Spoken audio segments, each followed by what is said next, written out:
நான் உங்க ரவி. எல்லாம் நல்லா இருக்கீங்கன்னு நினைக்கிறேன். மார்ச் 29 என்ன நாள்? Good Friday, March 29. இன்னைக்கு புனித வெள்ளி, பெரிய வெள்ளின்னு சொல்லுவாங்க.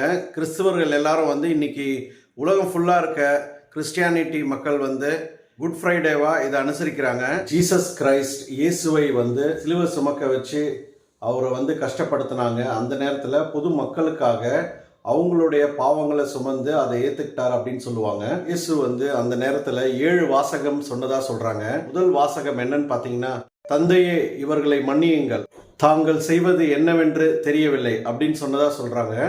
ஸோ அது மாதிரி மொத்தமாக ஒரு 7 வாசகம் சொன்னதாகவும், 7வது வாசகம் பார்த்தீங்கன்னா, என் ஆவியை உன்னிடம் தருகிறேன் என்று சத்தமாக சொல்லி தனது ஜீவனை விட்டார் அப்படின்னு சொல்றாங்க. இயேசு உயிர் திறந்த சிலுவை அன்றிலிருந்து முக்கியமான ஒரு பொருளா கிறிஸ்தவர்களுக்கு ஆனது. அதனால பார்த்தீங்கன்னா, மெழுகுவத்தி ஏந்திட்டு அந்த நேரத்தில் நடுவில் இயேசு கிறிஸ்துவோட சிலுவையை கொண்டுட்டு போவாங்க.